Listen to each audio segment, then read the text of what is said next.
I didn't like many of my clients, but you have to defend them. Look, Donald Trump, I didn't vote for him. I voted against him twice. I intend to vote against him a third time. It's all about the law for me. It's all about the Constitution. It's all about civil liberties. It's not about personalities. What would I do if Hitler asked me to defend him? Yes, I would defend him. The alternatives would be worse. Hitler would either go free because nobody would defend him, or go to trial without a lawyer. And I would win. Alan Dershowitz. Imagine being among the thousands of lawyers in the world and finding yourself standing out in the trial known as the trial of the century. This lawyer isn't just anyone. It's Alan Dershowitz, one of the most renowned legal minds out there. But who really is Alan Dershowitz, and what gives him so much influence in the world?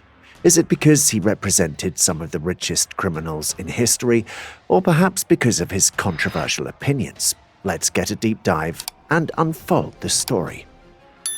Alan Dershowitz, aged 85, is an American lawyer and writer known for his strong defense of civil liberties, especially freedom of speech in his writings and media appearances.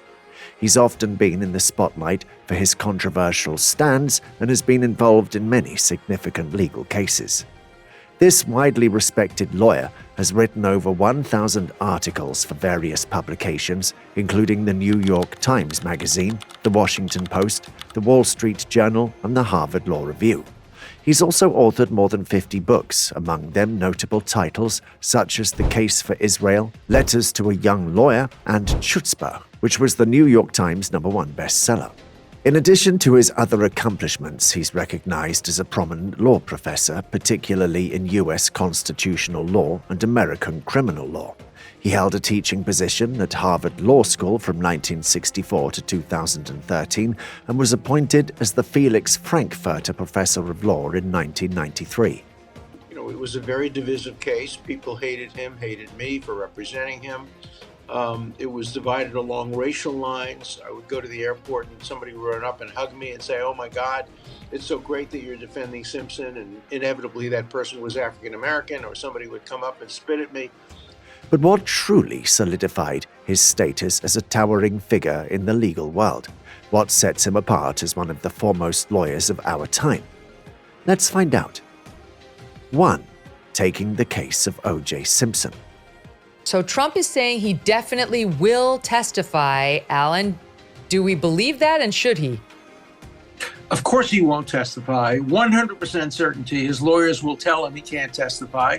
If he were my client and he didn't take my advice and decided to testify, I would have to quit the case. Why? The first question on cross-examination will be, did you have sex with Miss Daniels? There are 3 possible answers. No, which gets him indicted for perjury.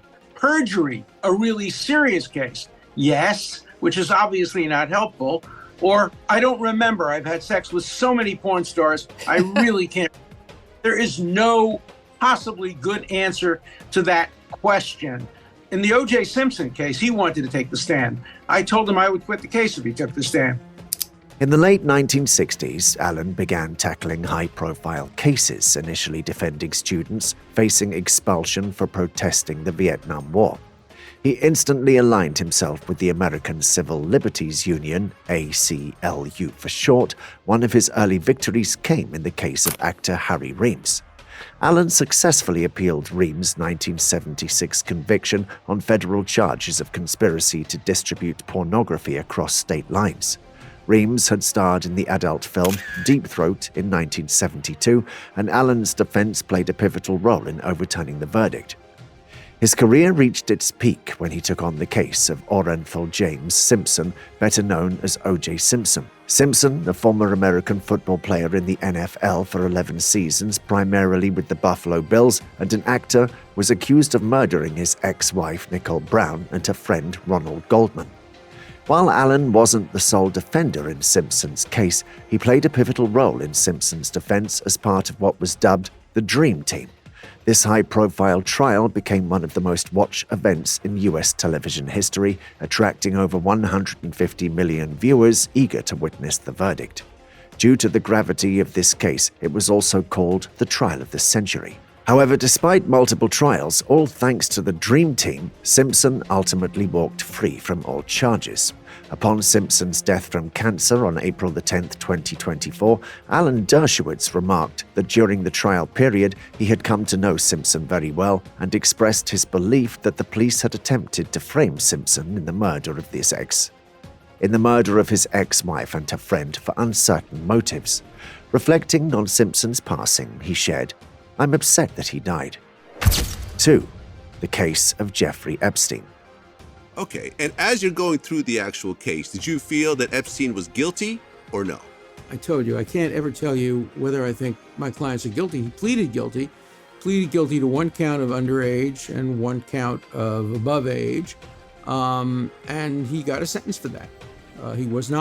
He did not plead guilty and was never put on trial for all these massive allegations. He might have been had he not committed suicide, but he did. In addition to the OJ Simpson case, Alan also took on the defense of Jeffrey Epstein against charges of sexual assault and sex trafficking. Alan first met Epstein in 1996 through Lynn Forrester, who would later become Lady de Rothschild. In 2005, Epstein asked for Alan's assistance after learning of an investigation into allegations of sexual abuse involving underage girls. Alan had already negotiated a non-prosecution agreement, resulting in Epstein serving a 13-month prison sentence. However, Epstein spent most of his time in an office-based work release program with lenient conditions allowing him frequent absences from the prison. The New Yorker reported that Epstein even received visits from young women at his workplace. Dershowitz's association with Epstein became more complex when two of Epstein's victims accused the lawyer himself of sexual misconduct, allegations which he outright denied. According to the New Yorker, Dershowitz stated that representing Epstein was his sole regret, claiming he was misled about the seriousness of the allegations in 2005. He admitted to not recognizing the full extent of Epstein's character at the time, expressing regret for his involvement. 3. Case of Mike Tyson. Said that there was 4 witnesses who I guess saw Tyson and his accuser kiss and cuddle with each other before the actual incident. Yeah. And why was this left out of the actual courtroom? Because the judge was a prosecutor. She had previously been a rape prosecutor. She was totally and completely biased, and she just didn't want to admit evidence that would have led the jury to acquit, which I think the jury would have done. And the case was fixed in some ways. The case was ultimately, only did the appeal, and the appeal was decided 2-2. Most people recognize Mike Tyson as one of the greatest heavyweight boxers in history, known for his knockout punches, but fewer are aware of his past. Tyson's life took a significant turn when he landed in prison, a transformation many overlook. How did this happen? In 1992, Tyson faced allegations of sexually assaulting Desiree Washington, who'd recently turned 18 and participated in the Miss Black America contest the previous year. Alan served as Tyson's legal representative during this trial, trying to overturn the accusations. He argued that Washington had engaged in consensual sexual activity with Tyson and accused her of fabricating the charges for financial gain and publicity. Despite Alan's efforts, the court found Tyson guilty and he was sentenced to 6 years in prison. 4. Representing Harvey Weinstein. Alongside representing numerous high-profile figures, Alan Dershowitz also took on the defense of Harvey Weinstein, an American film producer accused of rape and sexual assault. Weinstein, known for co-founding Miramax in 1979 with his brother Bob Weinstein, faced allegations from Hollywood actresses Rose McGowan and Ashley Judd in October 2017.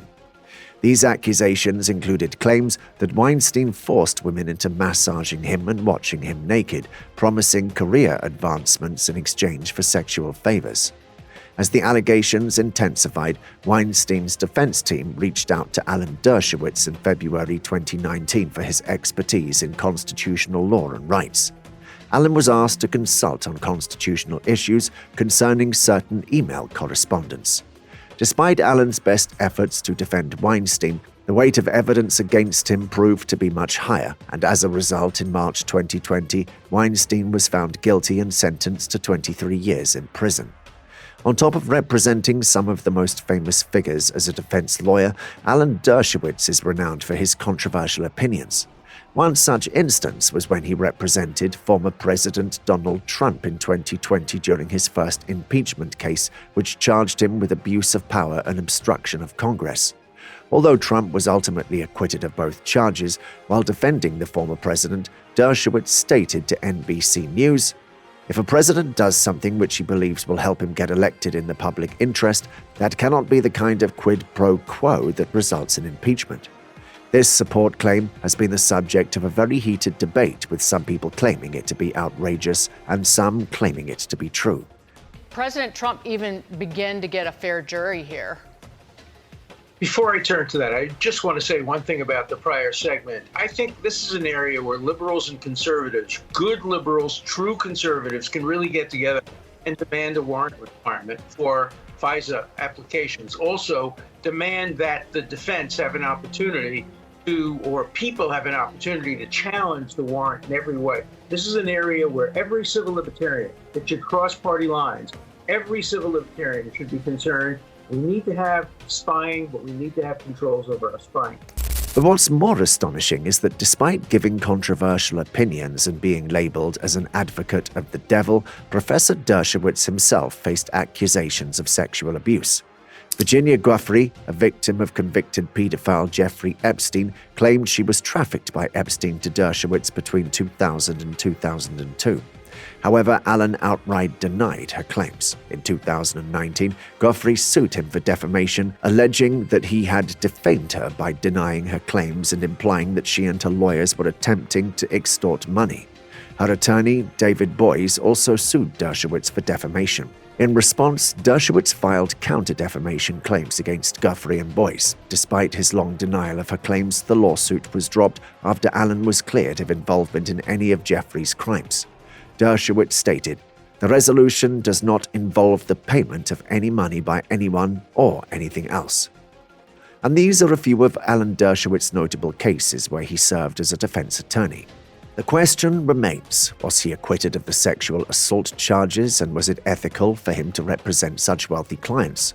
Was it for monetary gain to motivate his choices, or were there other factors at play?